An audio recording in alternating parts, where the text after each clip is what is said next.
Ayan sila, nagmimerienda, mga trabahador, Ay, si Sir Manny. Kaso, Sir Manny, kaway. Yan na, engineer. Yan o. Dali ko yan.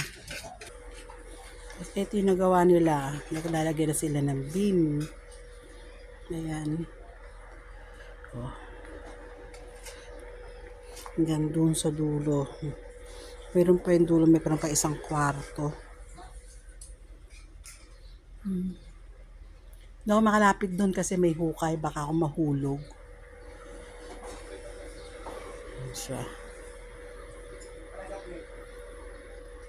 Lapit na.